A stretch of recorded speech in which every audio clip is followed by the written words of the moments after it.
መልካም እንግዲህ በዚህ መርሃ ግብር የተዘጋጁ ጥያቄዎች አሉ። እነዚህ ጥያቄዎችን ለሁለቱ መምህራን እሰጣለሁ። እንደየቅደም ተከተል ለጥያቄዎቻችን መልስ የሚሰጡ ይሆናል ማለት ነው።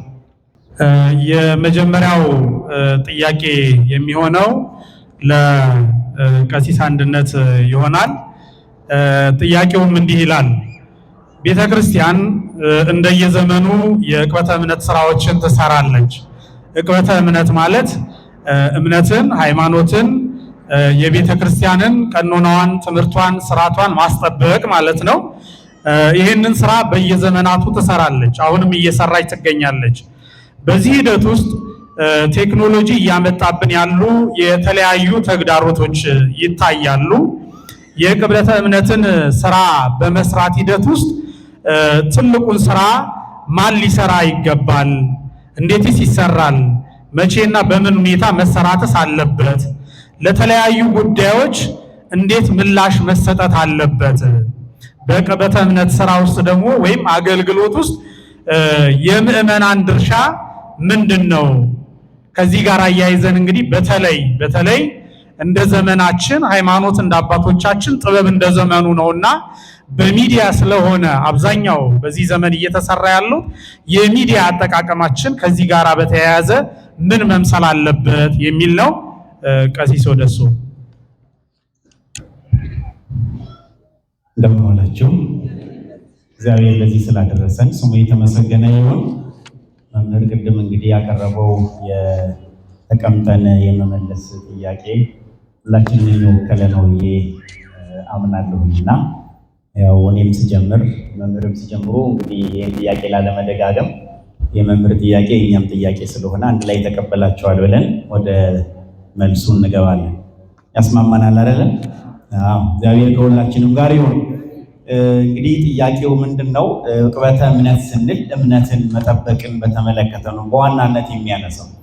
እምነትን መጠበቅ የምንችልባቸው ብዙ መንገዶች አሉ። እንዳንጠብቅ ደግሞ የሚያደርጉ ተጽዕኖዎች አሉ። ከነዛ መካከል አንዱ ቴክኖሎጂ የምንለው ይሄ እኛ እየተጠቀምን ያለነው ነገር ነው። ለምሳሌ ሁላችን የምንናገርበት ይህ ስፒከር እዚህ ጋር እየተቀረጸ ያለው እጆቻችሁ ላይ ያለው ሞባይሎች እነዚህ ዘመናዊነት መራቀቅ ዓለም በደረሰበት ጥበብ አሁን ያለበት የደረሰበት ደረጃ ነው።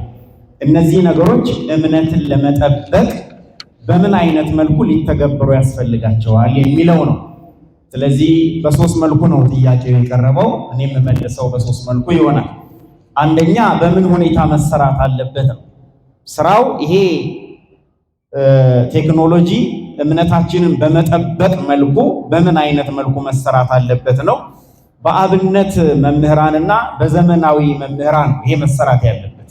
የአብነት መምህራን ማለት በገዳም በአብነት ትምህርት ቤቶች በዛም ብቻ ሳይሆን ከተማ ውስጥም ካልተሳሳትኩ እዚህም ያለ ይመስለኛል። መታውቁ ታውቃላችሁ፣ የማታውቁ ደግሞ ልጆቻችንን ልከን ከሰኞ እስከ ዓርብ ባላቸው ሰዓት ቅዳሜና እሑድም ጠዋት ከሰዓት ምሽት ላይ መጥተው ውዳሴ ማርያምን፣ ቅዳሴን፣ ንባብን፣ ዜማን፣ ፊደልን እዚህ ሌሊት ሲያገለግሉ እንደሚያድሩት ካህናት መርጌቶች፣ ጠዋት እንደሚቀድሱት ቀን እንደሚያስተምሩት መምህራን ትርጓሜውን፣ ዜማውን፣ ቅኔውን እነዚህን ነገሮች የሚማሩ የአብነት መምህራን ይባላሉ። ሁለተኛ ደግሞ ዘመናዊ መምህራን የሚባሉ የተማሩትን ትምህርት ቤተክርስቲያኒቱ ባላት መንፈሳዊ ኮሌጆችና ዩኒቨርሲቲዎች በመግባት ተጨማሪ ቋንቋ ግዕዝ ሊሆን ይችላል፣ እንግሊዘኛ ሊሆን ይችላል፣ ግሪከኛ ሊሆን ይችላል፣ አረብኛ ሊሆን ይችላል፣ በሌሎችም ቋንቋዎች የተማሩትን ነገር ለሌላው የሚያስተላልፉ ማለት ነው። ስለዚህ የአብነትና ዘመናዊ መምህራን ናቸው እንግዲህ ይህን ነገር መመለስ የሚችሉት። ሁለተኛ በቃልና በጽሁፍ ነው። በቃል እኔ አሁን እየተናገርኩ ነው። የተናገርኩትን ደግሞ እንደገና ከእናንተ መካከል የሚጽፍ ሰው እየተከታተለ እየጻፈ እኔ የተጻፈውን ተቀብዬ እያረምኩኝ ራሴም አሁን የተናገርኩትን ከዚህ በኋላ ለዚህ መልስ የሚሆን አዘጋጀሁትን ነገር በትክክለኛ ተገቢ በሆነ መልኩ ጥያቄውን አዘጋጅቼ በጽሁፍ አስፍሬ ያ ጽሁፍ እናንተ ጋር እየደረሰ በቃልም በጽሁፍም ማለት ነው። እንዲሁም በቋሚና በአስቸኳይ አሁን ይሄ ምንድነው ርዕሱ ዛሬ አራተኛው ቀን ላይ የተካሄደው ቅድም በመራግሩ መጀመሪያ ላይ ተጠቀሰ ምክረ አበው። ይሄ ምክረ አበው እንግዲህ ሳምንታዊ ይኖራል፣ ወራዊ ይሆናል፣ ዓመታዊ ይሆናል። ወቅታዊ ጉዳይ ደግሞ አለ የሚነሳ በሰሞኑ ውስጥ በዓለም አቀፍ በአህጉር አቀፍ በሀገር አቀፍና በከተማ በአካባቢ የሚነሱ አስቸኳይ ነገሮች መፍትሄ መልስ የሚያስፈልጋቸው ነገሮች ካሉ በአስቸኳይ ደግሞ መልስ በመስጠት ቋሚ የሆነ ደግሞ ዘወትር ወር በገባ በዚህ ቀን ለዚህ ነገር መልስ እንሰጣለን፣ በዚህ ሰዓት መልስ እንሰጣለን ተብሎ የሚዘጋጅበት በአስቸኳይና በቋሚ መልኩ። ሌላው በድምፅ በትምህርትና በተግባር አሁን እኛ በቃል እየተናገርን ነው። በተግባር ደግሞ የሚመለስ መልስ አለ። ለምሳሌ ማህሌት ምንድነው ቅዳሴ ምንድነው ቢባል መርጌታው እዚህ ቆሞ አንዱ እየመራ አንዱ እየተመራ መቋሚያውን ወደፊት ወደኋላ ወደ ቀኝ ወደ ግራ እያደረገ ሲናገር ወይም ሲያዜም ይተረጎምልናል ማለት ነው። በቅዳሴ ከተባለ ደግሞ ካህኑ ሙሉ ልብሰ ተክህኖን አድርጎ ከላይ ያለውን ቆቡን የሚለበሰውን ቀሚስ ካባውን ሞጣሃቱን ያለበትን ይሄ ኮልጅ የምንለውን የለበሰውን ልብሰ ተክህኖ ፊት ለፊት አምጥተን ካህኑ አድርጎ ይሄ እንደዚህ ነው ይሄ እንደዚህ ነው ያል በተግባር የምንተረጉምበት ማለት ነው። በዚህ አይነት መልኩ መልስ ሊሰጥ ያስፈልገዋል። ስለዚህ በምን አይነት መልኩ ነው እንግዲህ መልስ መሰጠት ያለበት በምን አይነት ኩል መሰራት አለበት ከተባለ እነዚህን ነገሮች ያካተተ መሆን አለበት። በዘመናዊ በአብነት ትምህርት ቤት በቃል በጽሁፍ በቋሚና በአስቸኳይ መፍትሄ የሚያስፈልገው ጉዳይ በድምጽና በተግባር እንግዲህ ይሄ የሚደረገው በሁለት አይነት መልኩ ነው። አንደኛ የሚያስተምሩ መምህራንን ማሰልጠን ያስፈልጋል። አሁን እኔ እዚህ ጋር ቆሞ እንደሚቀርጸው እየቀረጸ ያለው ባለሙያ ተነስነ ቀረጽ ብትሉኝ እንኳን ልቀርጽ ላጠፋው እችላለሁ እየተቀረጸ ያለው። ስለዚህ ወይ ለኛ ለመምህራን ይሄን አጠቃቀም የሚሰጥ አካል ኖሮ እየቀረጽን የምናስተላልፍበት ነገር ቢኖር፣ ሁለተኛ እኛ ድርሻችን መናገር ብቻ ማንበብ ብቻ ማስተማር ብቻ ሆኖ ባለሙያዎች ተዘጋጅተው የኛን መልእክት እየቀረጹ ለህዝቡ የሚያደርሱበት የሚያስተላልፉበት ነገር ቢኖር በሁለት አይነት መልኩ ጥሩ ይሆናል ማለት ነው። በዚህ አይነት መልኩ የመጀመሪያውን የቅበተ እምነት ቴክኖሎጂ በአግባቡ እንዲዳረስ ማድረግ እንችላለን። እኛ አሁን ይሄ መቅረጸ ድምጽ ቢኖርም ባይኖርም ቁጭ ብለን ልንማር እንችላለን። ይሄን እድልና ይሄን ቤተክርስቲያን ያላገኙ ሰዎች ግን ሌላው ዓለም ላይ ቀጥታ እየተላለፋቸው ተቀምጠው እየሰሙ ናቸው። እኛ ብንመጣ ብንቀር ብንቆይ ብንሄድ ምንም ጉዳይ ላይኖረን ይችላል። እነሱ ግን ያሉበት ቦታ ሆኖ የሰዓት ጠብቀው ተመቻችቶላቸው ሊሆን ይችላል፣ ሳይመቻችላቸው የሚሰሩትን ስራ እየሰሩ መኪና እያሽከረከሩ ጓዳ ውስጥ እየሰሩ እዛ ፓርኪንግ የሚሰሩት ላይ ሆኖ ሱፐርማርኬት ውስጥ ሆኖ ጆሮአቸው ላይ አድርገው ቢችሉ እያዩ ባይችሉ እያደመጡ ቃለ እግዚአብሔርን ይከታተላሉ። አያችሁ። ስለዚህ ለሌሎችም ጥቅም እምነት ማዳበሪያ ማስፋፊያ ይሆናል ማለት ነው። ሁለተኛ በየትምህርቱ ምሁራን በየተጠየቀበት ቋንቋ ስልጣንና ደረጃ በዚህ ሊሆን ያስፈልገዋል። እዚህ እኔ አሁን በስነ መለኮት እንግዲህ ወደ 7 ዓመት በመማር ብቻ ቆይቻለሁ። በማስተማር ወደ 30 ዓመት ቆይቻለሁ። በማስተማር ቅኔ ማህሌት ላይ ቆመ መርጌቶች የሚሉትን በል ብትሉኝ የክብረ በዓሉን ቀለም አላውቀውም። ለምን? በቤተክርስቲያን አባባል አልዋልኩበትም ይባላል። በዘመናዊ አነጋገር ደግሞ አልተማርኩትም እንለዋለን። ስለዚህ ያንን የሚተነትኑ እነሱ ባለሙያዎች፣ ቅኔ ተቀኝተው የሚተነትኑ የቅኔ ባለሙያዎች እንዲሆኑ በየተሰጣቸው ጸጋና መስክ ሊሆን ያስፈልጋል የሚሰጠው የሚነገረው ማለት ነው። ቅዳሴውን በቅዳሴ ሰዓታቱን በሰዓታት ማህሌቱን በማህሌት መጽሐፍትን በመጽሐፍት መምህራን ዜማን በዜማ መምህራን እንጂ አንዱ ተነስቶ የሌላውን ሊተነተን አይችልም። ፖለቲካ የሚተነተነው በማን ብቻ ነው? በፖለቲከኞች ነው። ኳስ ሜዳ ሄዶ ኳስ የሚያው ተነትናለሁ ቢል ያበላሸዋል።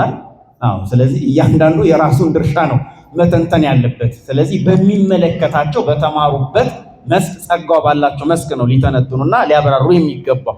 ሁለተኛ በተጠየቀበት ቋንቋ አገር ውስጥ ሊሆን ይችላል፣ ብሔራዊ ቋንቋ ሊሆን ይችላል፣ በክልል ላይ የሚነገር ቋንቋ ሊሆን ይችላል፣ በአህጉር ደረጃ ሊሆን ይችላል፣ በዓለም አቀፍ ደረጃ የሚነገር ቋንቋ ሊሆን ይችላል። በተጠየቀው ቋንቋ ምሁራን ማብራራት መቻል ያስፈልጋቸው። የዛ አይነት ምሁራን ቤተክርስቲያኒቱ አላት። ከምንነጋገርበት ቋንቋ ጀምረን እስከ ጥግ እስከ ዓለም ጥግ ድረስ። ስለዚህ በሚችለው ሰው ነው መተንተን የሚያስፈልገው ማለት ነው። ሶስተኛው በስልጣን ደረጃ እኔ አሁን ስለ ዲቁና ማብራራት እችላለሁኝ በደንብ ስቀድስ ስላደጉኝ። ስለ ቅስና ማብራራት እችላለሁኝ አገልግሎቱ ላይ ስላለሁ። ጵጵስና ግን ደረጃዬም አይደለም ያለውበት ማዕረግም አይደለም። ያነበብኩትን ልናገር እችላለሁ፣ ያየሁትን ልናገር እችላለሁ። ስለዚህ በሚመለከተው ሰው ደረጃ ነው መነገር ያለበት። ይሄ እየጠፋ ነው ዛሬ የተቸገረ ነው። ስለዚህ መልሳችን ሊሆን የሚያስፈልገው እንዴት ምላሽ መሰጠት ይቻላል? በሚመለከተው አካል፣ በየትምህርቱ ምሁራን፣ በተጠየቀበት ቋንቋ፣ በየስልጣን ደረጃ ነው። ሶስተኛው የምዕመናን ድርሻስ ምንድነው? የኛ ድርሻ ምንድነው በዚህ ነገር ላይ ከተባለ የኛ ድርሻ የሚመለከተንን ነገር መድማት፣ መስማት፣ ማንበብ። የሚመለከተንን ነገር የማይመለከተን ነገር በቃ ያ የማይመለከተን ነገር እኛን አይመለከተንም። ገሌ እንደዚህ ያደረገ በዚህ ወጣ በዚህ ወረደ ለምን አይወገዝም? ማውገዝ የኛ ድርሻ አይደለም። የሚመለከተው አካል አለ የሚያወግዝ። ማስተማርም የሚመለከተው ድርሻ አለ፣ መቀደስም የሚመለከተው ድርሻ አለ። እንደ ምእመን እኛ የሚመለከተን ድርሻ አለ ማለት ነው።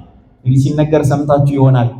እማሆይ ህልም አለመው መጥተው ካህኑ ጋር መምህሩ እንዲህ አይነት ህልም አለምኩኝ ጥሩ ነው ብለው ፈቱላችሁ። ሁለተኛ ቀን መጡና ዛሬ ደግሞ ካባ ለብሼ ቤተክርስቲያን ውስጥ ገብቼ በመንበሩ ዙሪያ እንደው ሳጥን አደርኩኝ እማሆይ ምን ነው ባቀሙ ቢያለሙ። ስለዚህ በየአቅማችን ደረጃ ሊሆን ያስፈልጋል ማለት ነው ድርሻችን። ሌላው ከተገቢው ሰው ይሄን ጉዳይ ከማን የምሰማው? ስለዚህ ጉዳይ የሚናገረው ማን ነው? ያንን የሚናገረው ሰው መሆን አለበት ማለት ነው። ስለዚህ ከሚመለከተው ትክክለኛ ሰው ነው መሰማት ያለበት። አሁን ብዙ የተቸገርነው የአገልግሎቱ የትምህርቱ አይነት እየተጠለፈን የተቸገርነው። የተማሩት የደከሙት እዚህ ነው ያሉት፣ የሚያብራሩት ደግሞ መንደር ውስጥ ያሉና አፈቀላጤዎች ናቸው። ስለዚህ ሰው ያን ይሰማና መጥቶ እንዲህ ተደረገ እንዲወጣ እንዲወረደ ይላል። ይሄ ነገር በቀላል ምሳሌ ማንሳት እንችላለን።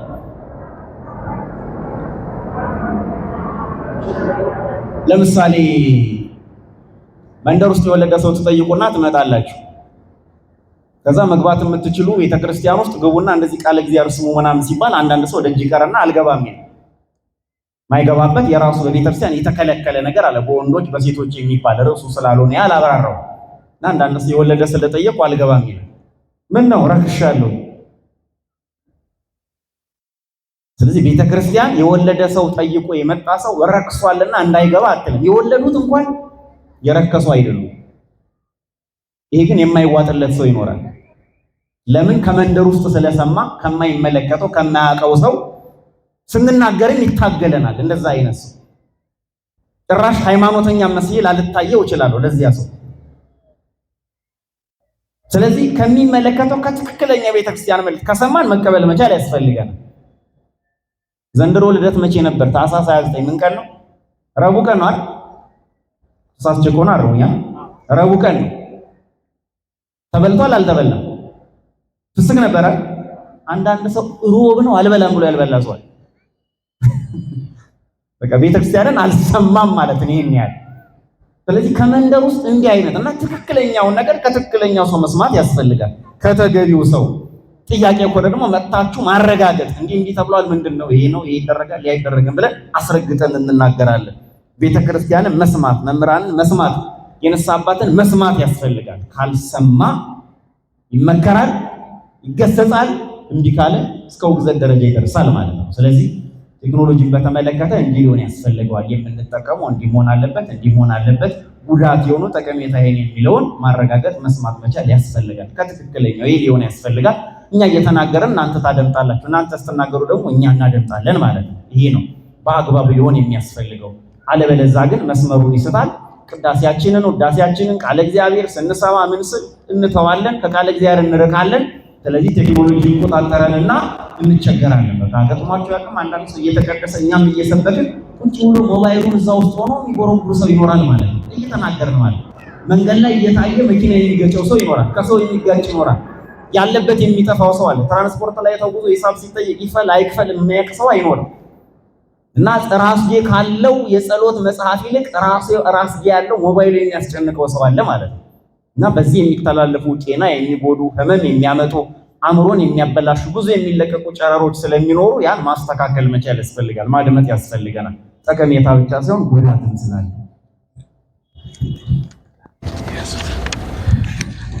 እግዚአብሔር ይስጥልን፣ ቃለ ሕይወት ያሰማልን። ቀሲስ እንግዲህ በደንብ አድርገው በተነሳው ጥያቄ ላይ ጥሩ ማብራሪያ ሰጥተዋል። ቀጣዩን ጥያቄ የማደርገው ለመምህራችን ለየንታ እንዳልክ ነው የሚሆነው። ሁለተኛው ጥያቄ እንግዲህ ያለንበት የጾም ወራት ነውና ጾም በራሱ ምን ማለት ነው? በተለይም ደግሞ በብዙ መልኩ እንግዲህ ጾም ይባላልና ኦርቶዶክሳዊ ጾም ማለት ምን ማለት ነው? እንዴትስ ነው የሚጾመው የሚለውን በመጀመሪያው ጥያቄ ላይ ሐሳብ ካለው ጨምረው ወደ ሁለተኛው ጥያቄ እንሂድ። እሺ፣ እንደምን ቆያችሁ? አሜን። አምላካችን እግዚአብሔር ስለማይነገር ስጦታው ሁሉ ስሙ ለዘላለም የተመሰገነ ይሁን። ለመምህራችን ቃለ ሕይወት ያሰማልን። ድምጻችሁ ደክሟል። ቃለ ሕይወት ያሰማልን። የአገልግሎት ዘመናቸውን ያርዝምልን። ይሰማችኋል? መምህራችን እምነትን በመጠበቅ ዙሪያና እምነታችን ስንጠብቅ ደግሞ ቴክኖሎጂ እና ሚዲያ ስለምንጠቀም እንዴት መጠቀም እንዳለብን በአግባቡ ገልጸውልናል። እኔ በጣም ጥቂት ሀሳቦችን ለመናገር ያህል ነው እንጂ በቂ ማብራሪያ ሰጥቶበታል። ወደ ራሴ ጥያቄ እመለሳለሁ። እንደምታውቁት እምነት የእግዚአብሔር ስጦታ ነው። እንድናምነው እንድናመልከው የፈጠረን ማን ነው? እግዚአብሔር ነው። ሃይማኖት ወይም እምነት የተሰጣቸው ፍጥረታት ሁለት ናቸው፣ መላእክትና ሰዎች። ስሙን ቀድሰው ክብሩን እንዲወርሱ የተፈጠሩ ማለት ነው።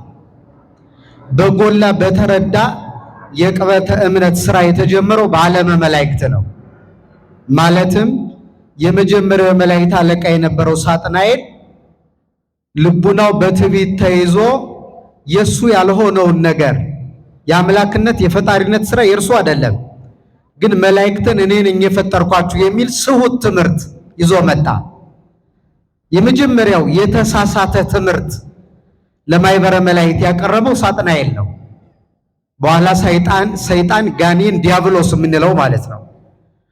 ስለዚህ ዕቅበተ እምነት ማለት ስሁት ትምህርት እግዚአብሔር በገለጠው እውነተኛ ትምህርት ላይ የተሳሳተ ትምህርት ለሚደርቱ አካላት ሰዎቹን አይደለም መልእክታቸውን ታርጌት ያደረገ ትክክለኛ መልስ መስጠት ማለት ነው፣ በቃልም በተግባርም።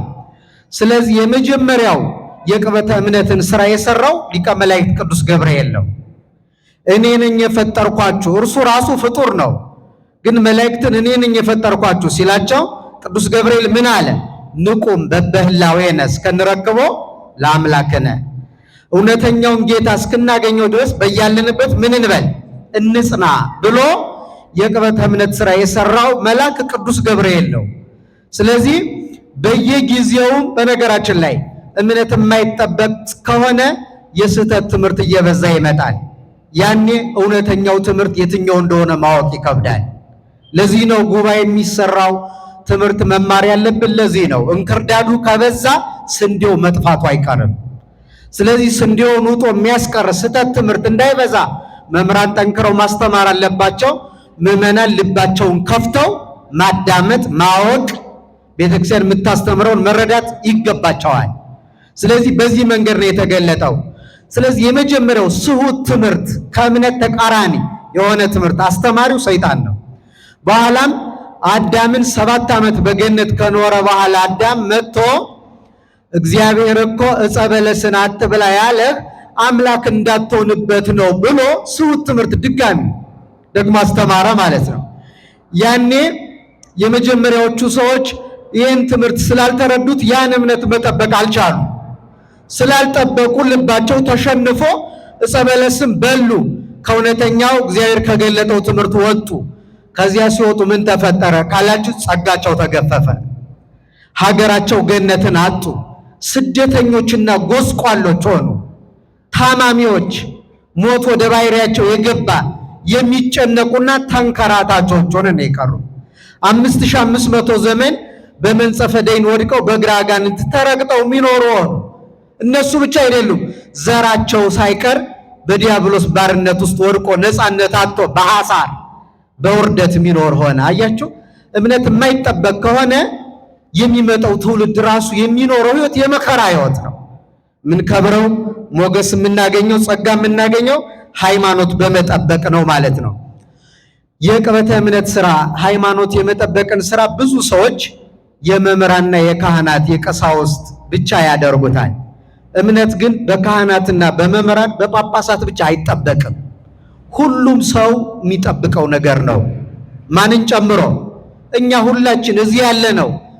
በየአቅማችን የማናውቀውን መልሰን ሌላ መከራ ለቤተ ክርስቲያን ማምጣት የለብንም። መምህራችን እንዳሉ አላውቅም ማለት በነገራችን ላይ ትልቅ ዕውቀት ነው። ታውቃላችሁ? ይሄን አላውቀውም በቃ ጠይቄ መምህራንን መጻሕፍትን ተመልክቼ እመልሳለሁ ማለት ትልቅ ዕውቀት ነው። የኛ ዘመን ግን አንዱ ፈተና ከታች እስከ ላይ ይሄን አላውቅም ማለት እንደ ውርደት ስለሚቆጠር በየጓዳ ጎድጓዳው ቤተክርስቲያን የማታስተምረው ትምህርት ነግሶ ነው ያለ። የሚገርማችሁ ያ ባይሆን ኖሮ የሚገርማችሁ ላለፉት እንግዲህ ሰለስቱ ምዕት እንኳን በግልጽ በፍትሐ ነገሥት ከጠቀሱት የተነሳ ብንቆጥረው ለበርካታ ዓመታት በጾም ጊዜ አሳ እንደማይበላ ተሰብኮ አሁንም ድረስ ግን በጾም እኮ አሳ ይበላል እያለ የሚናገርና የሚያሳስት ሰው አለ። አያችሁ? ስለዚህ መጠበቅ ይሄ ተሳስተሃል። ኢብን ዕውቀት የጎደላቸው እንኳን አገልጋዮች መጥተው ክርስቶስ ካስተማረውና ከህሊናችን የሚጣላ ነገር ከነገሩን ልክ አይደላችሁም ማለት ይገባል።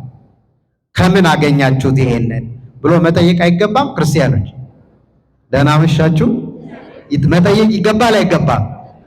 በማዕረግ አይደለም ሰው ሲሳሳት ይሄ ግን ከየት ተገኘ መምህር አባቴ የት አገኙት ብሎ መጠየቅ ይገባል። እንደወረደ ግን ሁሉን ነገር የምንቀበል ከሆነ ተያይዘን ለጥፋት እንዳረጋለንና ዕቅበተ እምነት ማንኛውም ሰው በየአቅሙ በተረዳው መጠን በየጊዜው ጠዋት፣ ቀን፣ ማታ፣ ክረምት፣ በጋ፣ ሌሊት፣ መዓልት ሁሌ የሚሰራ ስራ በጾታ የማይለይ ሴቶችም ወንዶችም የሚሰሩት ነው እምነት የመጠበቅ ስራ። ይህም በደንብ መረዳት ይገባል። ለምሳሌ በቅዱሳት መጻሕፍት ታሪክ ውስጥ እምነትን የጠበቁ ብዙ ሰዎች አሉ፣ ሴቶችም ወንዶችም። ለምሳሌ እንዲሁ የሴቶቹን እንኳን ብናነሳ በሐዋርያት ዘመን ሮዴና ፌቤን የሚባሉ ደጋግ ሴቶች ነበሩ። ሮዴና ማን? ፌቤን የምትባል ሮዴ ቅዱስ ጴጥሮስን ትረዳው የነበረች ሴት ናት። መልእክት በማድረስ ሐሳቦችን በመንገር እንዲህ አይነት ሁኔታ ተፈጥሯል በማለት መረጃ በመስጠት የቅዱስ ጴጥሮስ አገልግሎት እንዲሳካ ከጀርባ ሆና ትልቅ የዕቅበተ እምነት ስራ የሰራች ታላቅ ሴት ናት። ፌቤን ደግሞ እንዲሁም ይህች ሮዴ የምትባለው የሐዋርያት ሥራ ምዕራፍ 12 ላይ ቅዱስ ጴጥሮስ ከስር ተፈቶ ሲመጣ በሩ ሲያንኳኳ በሩን የከፈተልችለት ሴት ናት። ይህች ሴት ፌቤን የምትባለው ደግሞ ቅዱስ ጳውሎስን ተረዳ የነበረች ሴት ቅዱሳንን እንደምትቀበሉ ተቀበሏት ብሎ በተለይ በሮሜ መልእክቱ የሮሜን ክርስቲያኖች ችግር ቁልጭ አርጋ ተናግራ መፍትሄ የሚሆን መልእክት እንዲጽፍ ምክንያት የሆነችው ፌቤን ትባላለች። በዘመነ ሊቃውንትም በርካታ ጳጳሳትን ያፈራች ያስተማረች መንገድ ያሳየች ቅድስት ማክሬና የምትባል የነ ጎርጎርዮስ ዘኑሲስ እና የነ ቅዱስ ባስልዮስ ዘቂሳርያ እህት የሆነች ማክሬና ትባላለች። እስኪ በሏት ማናት? ቅድስት ናት፣ ማክሬና ናት። በተለይ ታናሽ ወንድሟን ቅዱስ ጎርጎርዮስ ዘኑሲስ ማለት ማን እንደሆነ ታውቃላችሁ? የሆሳዕና ቅዳሴን የደረሰው ቅዱስ አባት ነው። አሁን የሆሳዕና የሚቀደሰው በጣም እንቅልፍ የነበረበት እንቅልፍ የሚያስቸግረው ግን እየቀሰቀሰች ቤተክርስቲያን የምትወስደው እዛ ሄዶ የሚተኛ በጣም ትጉ ያልሆነ ሰነፍ የነበረ እሱን በትጋት እየቀሰቀሰች ለምሕረተ እግዚአብሔር ለትምህርተ እግዚአብሔር እንዲበቃ አድርጋ በኋላ ለሊቀ ጵጵስና አብቅታው በቅቶ እሱ ራሱ ቅዳሴ ሲቀድስ የእግዚአብሔር መልአክ እስከ ማየት የደረሰ ቅዱስ አባትን ያደረሰች ያፈራች ቅድስት ማክሬና ናት። በረከቷን አምላካችን ያድለን። ስለዚህ የተወደዳችሁ ክርስቲያኖች እነዚህ ሁሉ ሰርተዋል። ግን ሶስት ነገሮች ያስፈልጋል እምነትን ለመጠበቅ። አንደኛ መማር። ምን ማለት? አሁን ችግር የሆነው በእኛ ዘመን ሁሉም ሰው አስተማሪ ነው። እንደምታውቁት የሁሉ አንዱ ክደትና ኑፋቄ እንደዚህ እንዳሸን የፈላው ሁሉ ሰው አስተማሪ ስለሆነ ነው።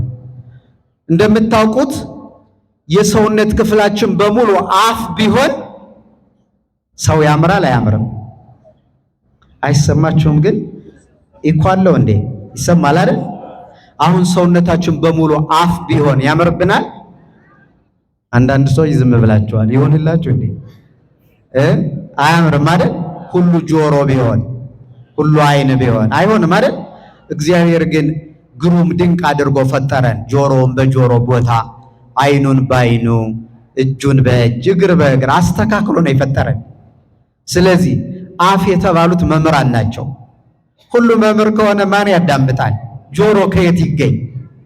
ሁሉ አይን ከሆነ መስማት ወዴት ይገኛል? ሁሉ ጆሮስ ከሆነ ማየት ወዴት ይገኛል? ቅዱስ ጳውሎስ እንዳለው እና መማር ከሁሉ በፊት ለትምህርት ቦታ መስጠት ይገባናል። ልባችን ከፍተን እንድንማር ማን ይርዳን? ሁለተኛ ደግሞ በእውቀት ብቻ እምነት አይጠበቅም። ደግሞ እኛ ግኖስቲካውያን አይደለንም። በእውቀት ይጸደቃል ብለን የምናምን አይደለንም። አንድ ሰው ዝም ብሎ ነገረ እግዚአብሔርን ስለተነተነ ብቻ ይሄ ሰው ክርስቲያን ነው ማለት አይቻልም። እኛ ግኖስቲካውያን አይደለንም ማለት ክርስቲያኖች ጭምር ነን። ክርስቲያን ደግሞ ጥቅስ የሚሸመድድ ብቻ ሳይሆን ምንም ያደርግ ነው፣ የሚኖር የሚጸልይ፣ ንስሐ የሚገባ የሚቆርብ ነው። ስለዚህ መጸለይ እምነት እንዲጠበቅ ምን እንዲጠበቅ? እምነት የመጨረሻው ስልት ያስፈልጋል፣ በስልት መጓዝ። ምክንያቱም እንጠብቃለን ስንል የማይሆን ቃል ተናግረን ኑፋቄ ውስጥ እንዳንገባ ተሳስተን መጠበቅ ይኖርብናልና በዚህ መንገድ እንድንጠብቅ ማን ይርዳን? በጣም አበዛሁት፣ ይቅርታ አድርጉልኝ። ወደ ራሴ ጥያቄ ስገባ ስለ ጾም ነው የተነሳው። አጠር አድርጌ ተናግሬ መምህር ይጨምሩበታል። ጾም ክርስቲያኖች በዋናነት ሁለት ትርጉም ነው ያለው። ሁለት መሰረታዊ ትርጉሞች አሉት ጾም። አንደኛው በታወቀ ጊዜና ሰዓት ከእህል ከውሃ ከጥሉላት ምግቦች መከልከል ነው። ለምሳሌ የታወቀው ጊዜ የታወቀው ዕለት ማለት ዛሬ ነው፣ አብይ ጾም። 7 አጽዋማት አሉ፣ አንዱ ይሄ ነው እና የጌታ ጾም ዋናው ማለት ነው። ስለዚህ ወቅቶቹ ይታወቃሉ፣ የጾም ጊዜ ዕለታት። ሰዓቱ ደግሞ የተሰራው አለ። ሰው በእርግጥ በአቅሙ ነው የሚያደርግ፣ ግን አባቶች እስከዚህ ጾሙ ብለውናል። ግን በምንም ቢሆን ግልጹን የምነግራችሁ ከ9 ሰዓት በታች ግን የሚጾም ጾም የለም በቤተ ክርስቲያናችን። ከስንት ሰዓት? ከ9 ሰዓት። 6 ሰዓት ላይ 7 ሰዓት የሚባል የለም። ትንሹ 9 ሰዓት ነው። ይሄ ማለት በሽተኛ ይኖራል፣ በጣም ብዙ ሁኔታዎች ውስጥ ያለ ይኖራል። እሱ ከንስሐ አባቱ ጋር እየተነጋገረ እንዳቅሙ ማድረግ ይችላል። ግን ትንሹ እሱ ነው ማለት ነው። የታወቀ ጊዜ ማለት ይሄ ነው። የታወቀ ዕለት እንዳልኳቸው አንደኛው ትርጉም ይሄ ነው። ሁለተኛው ለ365 ቀናት በሙሉ የጾም ጊዜ ቢሆንም ባይሆንም የፍስክም ጊዜ ቢሆን ከክፉ ነገር መቆጠብ። ከምን መቆጠብ? አሁን አንዳንዱ ሰው ለምሳሌ ከተጣላው ሰው ጋራ ለመታረቅ አብይ ጾም እስከሚመጣ የሚጠብቅ ሰው አለ። አሁን የዚህ ቅበላ በመቼ ነው? በ10 ነው የገባ፣ በ8 ማታ ቴክስት የሚያደርጉ ሰዎች ነበሩ። ሳላውቀው ያስቀየምኩ ይቅርታ አድርግልኝ። ይቅርታ ለመጠየቅ አብይ ጾምን መጠበቅ ነበረብን ወይ? ነበረብን ያልነበረብን? በየቀኑ አቡነ ዘበሰማያት እንደግባለን። እኛ የበደሉን ይቅር እንደምንል አንተም በደላችን ምን በለን። ግን ውሸታችን እኮ ነው፣ ውሸታችን ነው። እንደዚህ አላረግንም። ያንንም ጥቂት እንዲሁ የተጨነቁ ሰዎች ናቸው እንጂ ከነቂም ከነበቀሉ ወደ ጾሙ የገባ ሰው አለ። ያንም ጥቂት የፈሩ እግዚአብሔርን ያፈሩ ሰዎች ነው የሚያደርጉት።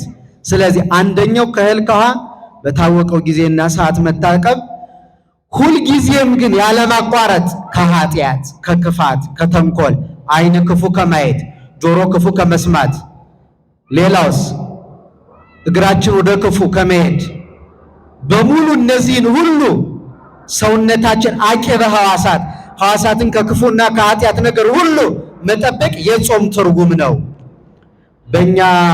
በእኛ ዘመን ባሉ በጠቅላላ በሁላችን በክርስቲያኖች ዘንድ የሚስተዋለው ግን በገባን ልክ የመጀመሪያው ነው እንጂ የምናውቀው ሁለተኛውን ትርጉም ብዙ ሰው የሚያውቀው አይመስለኝም።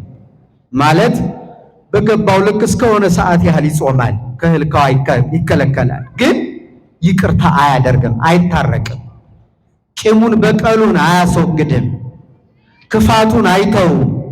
እንዲያ እንዳለ ይጾማል። ይሄ በጣም አደገኛ ነገር እኮ ነው። ከእባብ እኮ ያነሰ ሕይወት ነው ያለን። ጌታ በወንጌል እንደ እባብ ብልሆች እንደ ርግብ የዋሆች ሁኑ ብሎ ነግሮናል። አይደለም እንዴ? አላስተማረንም? ብሎናል። አንዱ የእባብ ብልህነት ወደ ወንዝ ወርዶ ውሃ ሲጠጣ መርዙን ካፉ ያወጣል። አያችሁ ብልሃቱ። ለምን? መርዙ አፉ ውስጥ እንዳለ ውሃውን ቢጠጣው መርዙ በውሃው ተበጥብጦ ሰውነት ውስጥ ገብቶ ቆራርጦ ይገለዋል። እንዳይሞት እኮ ነው። አስተዋላችሁ? መርዝ የተባለው በእኛ ሕይወት ውስጥ ምንድን ነው? ኃጢአት። ሰው ከነ ኃጢአቱ ቢጸልይ፣ ቢጾም፣ ቢሰግድ፣ ንስሐ ቢገባ፣ ቢቆርብ ውሃ አይገልም። እባቡን የገደለው መርዙ ነው። ስጋው ደግሞ አይገልም። ሰው ንስሐ አይጎዳም፣ ጾም አይጎዳም፣ ይጠቅማል። ጸሎት አይጎዳም፣ ይጠቅማል። ግን ሰው እየጾመ ሊጎዳ ይችላል። እየጸለየም ጭምር ይጎዳል። ፈሪሳዊውን አታስታውሱትም? ወደ እግዚአብሔር ነው የጸለየ፣ ግን ባዶ እጁን ነው የተመለሰ። ምን አይነት ጸሎት ስለሆነ? በትዕቢት፣ በንቀት፣ በተንኮል በሳምንት 2 ጊዜ ጾማለሁ፣ እንደዚህ ቀራጭ ያላደረከኝ፣ እንደ አመንዝራዎች እንደ ሴሰኞች ያላደረከኝ አመሰግናለሁ እያለ በትዕቢት ባልንጀራውን እየናቀ ጸለየ። እግዚአብሔር ጸሎቱን እንኳን ሊቀበለው ናቀው ይላል። ናቀው። የትዕቢተኞችን ጾምና ጸሎት እግዚአብሔር አይቀበልም ማለት ነው። ከቃሉ ጋር ናችሁ ክርስቲያን? አሁን አስተዋላችሁ? ስለዚህ ሁለተኛውን ነገር ማሰብ በሚገባ ማሰብና መጨነቅ አለብን። ቅዱስ ኤፍሬም የሶርያው አባት ቅዱስ ኤፍሬም ምን ይላል መሰላችሁ? ቦጾም ዘያወርድ ውስተ ሲኦል ይላል። ኦ አሃዌ ፍቁራን አይምሩ፣ ወንድሞቼ ሆይ ይሄን እወቁ ይላል ቅዱስ ኤፍሬም። ምን እንወቅ? ቦጾም ዘያወርድ ውስተ ሲኦል፣ ወደ ሲኦል የሚያወርድ ጾም አለ አለ። ወቦጾም ዘያዐርግ ውስተ ሰማይ፣ ወደ ሰማይም የሚያወጣ ጾም አለ አለ። ግን ጾም ነው የሚገርማችሁ። የማን ጾም ነው ወደ ሰማይ የሚያወጣው ከተባለ የኤልያስ ጾም ሲያወጣው አላየ ነው? በእሳት ሰረገላ ወደ ሰማይ ወጥቷል። ጾም እኮ ነው። ሙሴ ባሕርን ከፍሏል በጾም። ጽላተ ሙሴን 10ቱን ትእዛዛት በጾም ተቀብለዋል። ሌሎቹም አባቶቻችን ተወለቆ ኤልያስ ምስለ መላእክት እስመ በጾም ወበጸሎት ተወለቆ ኤልያስ ምስለ መላእክት፣ በጾምና በጸሎት ከመላእክት ጋር ተቆጠረ ይላል። እንደዚህ የሆኑ አሉ በጾም ወደ ሰማይ የወጡ ይልና ወቦ ጾም ዘያወርድ ውስተ ሲኦል፣ ወደ ሲኦል የሚያወርድም ጾም አለ ይልና አርባው አይሁድ የጾሙት ጾም የሐዋርያት ሥራ ላይ የተጻፈው ቅዱስ ጳውሎስን ሳንገድለው እህል አንቀምስም ውሃ አንጠጣም አሉ። ማንን ሳንገድለው? ንገሩኝ። ጳውሎስን ሳንገድለው። ስለዚህ ለመግደል የሚጾም ሰው ወይም የመግደል ሐሳብ ሰው የመጥላት ሐሳብ ኑሮት የሚጾም ሰው አለ። ተቃራኒ ሆኗል። ጾም ሌላ ነው፣ የኛ ግብር ደግሞ ሌላ ነው። የኤልዛቤልም ጾም ናቡቴ የሚባለውን እስራኤላዊ የአባቶቹን ርስት ይዞ ጠብቆ የሚኖር ሰው ነበረ እና ንጉሡ አካብ ሄዶ መሬትህን ስጠኝ አለው። እኔ የአባቶች ርስት ናት አልሰጥም አለ። ሌላ መሬት እተካሃለሁ የምትፈልገውን፣ አለዛ ደግሞ ዋጋ ሰጥሃለሁ በገንዘብ ሽጥልኝ አለው። በፍጹም የአባቶችን ርስት በሌላ ቦታ አልተካትም፣ ሁለተኛም በገንዘብም ልለውጣት አልችልም አለው። ሲለው ተናደደ እና አልበላም አልጠጣም ብሎ ተሸፋፍኖ ተኛ ይላል። አሁን አልበላም ይሄ ሰው አይደለ? አልጠጣም። ምን እያለ ነው? እየጾመ እኮ ነው። ከምግብ ተከልክሏል። ግን ምን ሆኖ ነው የማይበላ ካላችሁኝ፣ የናቡቴን መሬት ካልቀማው ብሎ እኮ ነው የሚጾም። አስተውል። እገሌን እንዲሁ ካልሰራሁለት እህል አልቀምስም የሚል ሰው አለ። አንገቱን ካላስደፋት በጭራሽ እኔ ቆሜ አልሄድም የሚል ሰው አለ። ግን ይጾማል። እንዲህ ያለው ሰው እንዴት ሆነ ነው እግዚአብሔር የሚታረቀን? እና አልበላም። ከዛ ሚስቱ ደግሞ እንደሱ ክፉ ናት። ኤልዛቤል መጣ። ምን ሆነ ነው እንደዚህ አዝነ እህል አልበላም ብለህ የተኛው አለች። ናቡቴ እኮ መሬቱን አልሰጥም አለኝ አላት። ምን አስጨነቀ? አንተ ሰነፍ ነህ እንዴ? ተነስና ታጠብ፣ ብላ፣ ጠጣ፣ እኔ እሰራለታለሁ አለችና ደብዳቤ ጻፈች ለአይሁድ ሽማግሌዎች። ምን ብላ? ጾም ያዙልኝ አለቻቸው። ምን ያዙልኝ? ጾም። ለምን ሲባል ጾሙን ጾማችሁ ስትጸልዩ ናቡቴን እገለዋለሁ፣ ደሙን በመሬቱ ላይ አፈሰዋለሁ አለች። በጾም እንዲረዷት። ሰይጣን እኮ የተረገመ ክፉ እኮ ነው። የሚገርማችሁ ሰዎቹ በጾም እንደማይጠቀሙ ያውቃል፣ ግን እየጾሙ እንዲመስላቸው እየጸለዩ እንዲመስላቸው ያረጋል አውቆ። አሁን እንዳንጾም አይከለክለንም። ይገርማችሁ እንዳንጸልይ አትጸልዩ አይልም ሰይጣን። ጸልዩ ግን ከነቂማችሁ፣ ጾሙ ግን ከነተንኮላችሁ። በደንብ መንገዷን ያውቃታል ሰይጣን። ይህን በደንብ ማስተዋል አለብን ክርስቲያኖች። ስለዚህ በዚህ ምክንያት ትክክለኛ ጾም የሚባለው ከበደል ከርኩሰት ነጽቶ የሚጾሙት ጌታ እንዳለው በምትጾሙበት ጊዜ ራሳችሁን ተቀቡ፣ ፊታችሁን ታጠቡ እንዳለው። ራሳችሁን ተቀቡ ማለት ፍቅርን ያዙ፣ ታጠቡ ማለት ትሕትናን ንጽህናን ገንዘብ አድርጉ። ከእህል ውሃ ብቻ መታቀብ ብዙ ትርጉም የሌለው ነገር አለ። አበው ምን ይላሉ? አንድ ሰው ንስሐ ሳይገባ ሳይቆርብ በክፋቱ ጸንቶ ቢጾም ይላሉ ስጋውንም ነፍሱንም ጎዳ። በስጋው ረሃብ መጣበት፣ በነፍሱ ደግሞ ከነተንኮሉ ጾሟልና ገሃነም ይጠብቀዋል። ይሄ ግን እንዲህ አይነት ሁኔታ ውስጥ ካለን እንግዲያው ስናቆመው ደግሞ እንዳትሉ፣ በቃ ነገ ጀምሮ ዝም ብለን እንብላ እንዳትሉ። ችግሩን ነው የተነጋገርነው። እንክርዳዱን ነቅለን ማጥፋት አለብን አይደለም እንዴ? ስህተታችን እያረምን መጓዝ፣ ጉድለታችንን እግዚአብሔር እየሞላ ልባችን እያቀና መጓዝ አለብን። ብቻ ግን ሁልጊዜ አንድ ቦታ ላይ መኖር የለብንም፣ እያደግን መሄድ ግን አለብን ለማለት አንድ ሐሳብ ጠቆሚያችሁ ትምህርቴን እቋጫለሁ። ሰይጣን ብዙ መንገዶችን ያመጣል። ምን አይነት ካላችሁኝ ስህተት ወደ ስህተት የምንገባበት ከእግዚአብሔር የምንለይበትን መንገድ ያመጣል እና በምንጾምበት ጊዜ ትክክለኛን ጾምን ጾም ካልን አንዱ ቅድም እንዳልኳችሁ ቂም በቀሉ መተው እንዳለ ሆኖ የሰይጣን መግቢያ መንገድ ይሆናል ብለን የምናስበውን ሁሉ ማቆም አለብን። በራ ለመስጠት ሐዋርያው እንዳለው ለሰይጣን መንገድ አትስጡት ብሏል። ጥቂት ቀዳዳ ካገኘ ያሰፋዋል ገብቶ ማለት ነው። አለመስጠት ፍኖት ጎዳና ከሰጠነው ያጠፋናል ሰይጣን። ግን ብዙ ሰው ይህን ባረግ ምን ችግር አለ፣ ይህን ባረግ ምን ችግር አለ። አሁን እስኪ አስተውሉ። በእኛ ሀገር ጾም ሲጾም ግርም ይለኛል። ጾሙ ከገባ በኋላ አብዛኛው ሰው ይጨነቃል እና የዚህ ዝክር ሲዘክርም ሆነ ምግብ ሲያዘጋጅ በዚያው ይሄ በፍስኩ ዘመን እንበላው ከነበረው በላይ ተጨንቆ ለህሊናው ያን ስጋውን ላለመርሳት ማለት ነው፣ ላለመርሳት በሚያደርግ መንገድ ድግስ ደግሶ መከራ የሚያይሰው አለ። የሚያሳዝን ለምሳሌ አንድ ሰው እየጾመ ነው፣ ግን 30 አይነት ቡፌ ተደርድሮ ከ30ው ቢበላ አሁን ይሄ ሰውዬ ጾመ ነው የሚባል ሞተ ነው የሚባል? እየሰማችሁ ነው? አሁን ከዚህ ሁሉ ቢያነሳ። ሁለተኛ ደግሞ አንዳንድ ምግቦቹ ተመልሰን ያን ዘመን እንድንናፍቅ የሚያደርጉ ለምንድን ነው ያወጣንላቸው እንደዚህ ብለን? ለምሳሌ የጎመን ክትፎ የሚባል ምግብ አለ። እንደው እንዳይቀር ነው አይደለ? እንዳይቀር ክትፎ ብቻ በምንም በጎመንም መንገድ ሆኖ እንዳይቀር የሆነ ከብቻ ከስጋው ጋር ጣዕሙና ሁለንተሩ የሚገናኝ ምግብ ማዘጋጅ እንዴት ነው? መከራ እያየን ያለ ነው። ለሰው አይደለም ብቻ ለእግዚአብሔር ነው። እግዚአብሔር ግን ሁሉንም ያውቃል። ልባችንን መድኃኔዓለም ያስተካክልልን። ስለዚህ መንገድ ለዚህ እኮ ነው አበው የሚያሰክር መጠጥ አትጠጡ፣ ከቅቤ ከእንቁላል ከመሳሰሉት ራቁ ያሉን እኮ ፈቃድ ይቀሰቀሳል። ከዚያ ጾሙን እንሽረዋለን፣ እግዚአብሔርን እንተወዋለን፣ በኃጢአት እንወድቀዋለን ብለው እኮ አልጠበቅነውም እንጂ። የሚገርማችሁ በአብይ ጾም እኮ በዓላት በከበሮና በጸናጽል አበው እኮ ስርዓት ሰርተዋል። ያው እኛ ታውቃላችሁ ስንቱን እንናገረዋለን። በዚህ በአብይ ጾም የሚከበሩ በዓላት የለውጥ በዓላት አላቸው። ከዚያ ውጭ በድምቀትና በዚህ ከበሮ በመምታት በጭብጨባ በእልልታ አይከበርም። ይህን ሁሉ ስርዓት ሰርተዋል። ለምን? ስጋዊ ፈቃዳችን እንዳይቀሰቀስ። እንዲሁም የቀደሙት አበው ክርስትና ሁሉ እስከ መከልከል ደርሰው ነበር በአብይ ጾም። ልክ በሰሙነ ሕማማት ክርስትና አይነሳም። በአብይ ጾም ይህን ያደረጉት ለምንድን ነው? ሰው ክርስትና ሲያስነሳ ድግስ ይደግሳል፣ ጠላ ይጠምቃል፣ አልኮል ይመጣል። ያኔ ሰዎች ሞቅ ይላቸዋል። ያኔ የጌታን መከራ ይረሳሉ ተብሎ እኮ ነው። ሕፃናቱ ልጅነት እንዳይቀበሉ አይደለም ዋናው ዓላማ።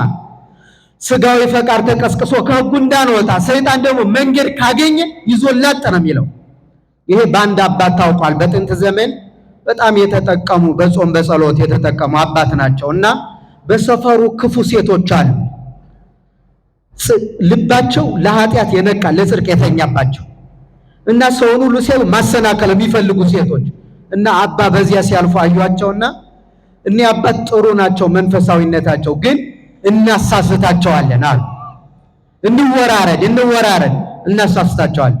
ከዛ አንዷ እኔ በቃ ይሄንን ኃላፊነት ልውሰድ ብላ እንግዲህ የሰውን ክብርና ጸጋ ማዋረድ እንደ ቁም ነገር ተቆጥሮ ማለት ተወራርዶ አንዷ ሄደችና እኔ እንዲህ ላረግ ነው ብትል አባ ሊያውቁባት ነው።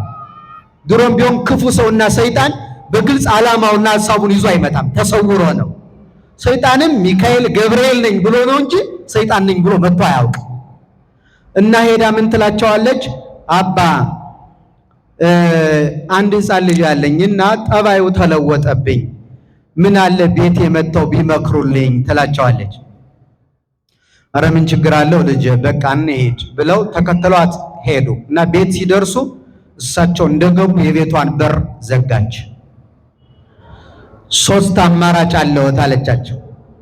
አንደኛ ይኸው የሚያዩት ወይን አለ፣ እሱን ይጠጣሉ። እሱን አልጠጣም ካሉ ሁለተኛ አማራጭ የሚያዩት ሕፃን ልጅ አለ አልጋ ላይ፣ እሱን ይገላሉ። ሶስተኛ ይሄን አይሆንም ካሉ ሶስተኛ ከኔ ጋር በዝሙት አልጋ ላይ ይወድቃሉ። ከሶስቱ አንዱን መምረጥ ግን ግዴታ ነው አለቻቸው። እየሰማችሁ ነው? የትኛውን ይመረጡ? አይሰሙም እንዴ? ተናገሯ ከሰማችሁ። የትኛው ይሻላቸዋል? ምንም ይሻላል በእርግጥ ከዚህ ግን እንዲያው በቃ አማራጭ የለም። አንድ ምርጫ ሰው ሀለ ሐመረሃ ምረጥ ከተባለ የግድ አንድ ነው የሚመርጥ አይደል? እስኪ ምን የትኛው ይሻላቸዋል? መጠጡ ትጠጣላችሁ ማለት እና እሳቸውም ቀላል ነው የመሰላቸው። ዝሙትም በጣም በጣም ከባድ ኃጢአት ነው፣ ሰው መግደል ጭራሽ አሉና በቃ ይሄን ብጠጣ ይሻለኛል ብለው አያችሁ። በህሊናችን ቀላል ነው ብለን የምናደርጋቸው ነገሮች ወዴት እንደሚወስዱ ላሳያችሁ። ጠጡ ማለት ሲጠጡ ሰከሩ። ሲሰክሩ ህሊናቸውን ስተው ከእርሷ ጋር በዝሙት ወደቁ። በዝሙት ወድቀው ከስካራቸው ሲነቁ የሆነውን ነገር አስታውሰው ቀና ሲሉ ያ ሕፃን ልጅ አለ፣ ያደረኩትን በሙሉ ይናገርብኛል ብለው ያን ሕፃን ልጅ ገደሉት። ስንቱን ፈጸሙት? 3ቱን። አያችሁ፣ ሰይጣን ጥቂት መንገድ ነው የሚፈልገው። ስለዚህ አደራችሁን ክርስቲያኖች ከዛሬ በኋላ በቀረን ዘመናችን የምንጾም ከሆነ በትክክል እንጾም። የተደበላለቀ ነገር እንክርዳድና ስንዴ የሆነ ወርቅና አፈር የሆነ ክርስትና ሊኖረን አይገባም። ማጥራት አለብን። እንዲህ ሲባል አልሰማችሁም? አንድ ሰው ሊሰርቅም ቢሉ ሰው ሊገል ማለት ነው። ይኸው ሰውየው ከነቃበት ይገለዋል።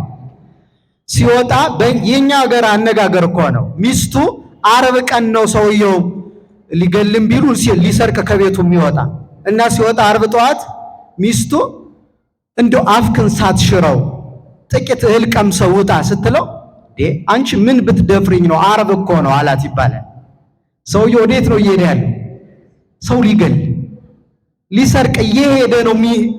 አያችሁ፣ በእኛ ቤተክርስቲያን ውስጥ የሚገርመን ይሄ ነው። አሁን ወደፊት የሚመጡ ነው የሚያጨቃጨቁን ተራ ነገሮች ናቸው። የሚገርማችሁ አሁን ቀጣይ በእርግጥ በጊዜው እናየዋለን። አሁን ትንሣኤ ሲመጣ ስንሳን ነው ምናርድ የሚለው የክርስቲያኖች ሄዴክ ነው። በቃ ራስ ምታት። ግን ከወንድሙ ጋር ተጣልቶ ግን ትንሣኤ ያከብራል። የትኛው ይከፋል ግን? ክርስቲያኖች እግዚአብሔር እኛ ስለምናርደው ነገር ያስጨንቀዋል ይመስላችኋል? የኛ ጉዳይ ነው። በትክክል ጾመ እንድንጠቀም ማን ይርዳን? እግዚአብሔር ይርዳን። እግዚአብሔር ይስጥልኝ። ለመምህራችን ቃለ ሕይወት ያሰማልን። እግዚአብሔር ይስጥልን። ወደ ቀጣዩ ጥያቄ ነው የሚሄደው።